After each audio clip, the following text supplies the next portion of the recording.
বর্ষার আমলে নতুন একটা প্রকৃতি মাখা যেটার কদমবোতলে। আচ্ছা, বাই দ্য পে, কদমবোতলের গানটা কখনো শুনেছো কিনা? আমার খুবই ভালো লাগে। আর হচ্ছে, আচ্ছা গাই একটু, হ্যাঁ কেমন লাগবে জানি, ভালো লাগবে না, তারপর বলি। প্রাণ সখী রে ওই শোন, কদমবোতলে বংশী বাজায় কে।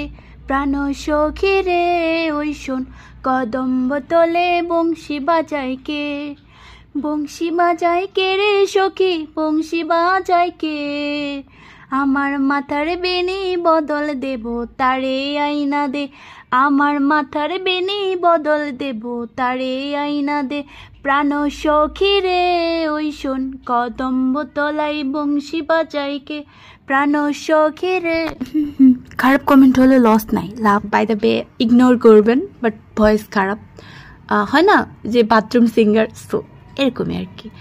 আমার প্রকৃতিটা এত ভালো লেগেছে, মানে এরকম গানটা যারা অরিজিনাল শুনবা তারা তো এরকমই প্রেমে পড়বা। সো প্রকৃতিটা আমার কাছে সেম মনে হয়েছে, এত ভালো লেগেছে যে সবাই মিলে আড্ডা দেওয়ার মতো একটা জায়গা।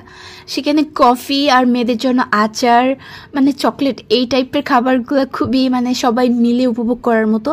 সো এটা আমি তো মিস করি না, আর খুবই সবাই মিলে এটা উপভোগ করতেছিলাম। আমার কাছে খুব ভালো লাগছে। আর আমি যতটুকু আমার ক্যামেরাতে রেকর্ড করেছি অবশ্যই জানাবেন কেমন হয়েছে। হ্যাঁ, আর কদমবোতলের যে সুঘ্রাণ, একটা এত সুগন্ধ, মানে শুধু নাকে বাজতেছিল।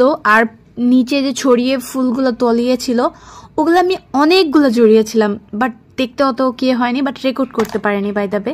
যাই হোক, আর আচারটা এত মজা লাগতেছিল, ফুরফুরা মেজাজে একটা বাতাস আর এত সুন্দর একটা প্রকৃতি, তার সাথে গল্প, আড্ডা আর এই গানটা। আমি আসলে কপিরাইটের জন্য দিতে পারতেছি না, এক্সট্রিমলি সরি। আর বাদ দাও, তারপরও আমার ভয়েসটা অনেক খারাপ, তাও কষ্ট করে শুনে নিও আর কমেন্ট করিও কিন্তু কেমন হয়েছে জানাবা। আমার কাছে মানে 10-এ একেবারে 3। যাই হোক, গরমের মধ্যে কফি, এটা কিন্তু গরম ছিল না, সকালবেলা ছিল, অনেক সকালবেলা, তার মধ্যে ঝিরিঝিরি মানে মেঘের অবস্থা একদম মেঘলা, একটু বৃষ্টি বৃষ্টিও হচ্ছিল।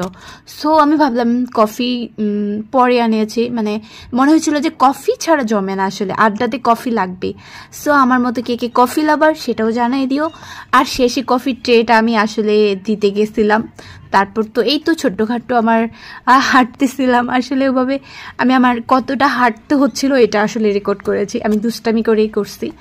সো যাই হোক, আর তোমাদের জীবনের গল্প যারা শেয়ার করতে চাও অবশ্যই আমার মেসেঞ্জারে নক দিও।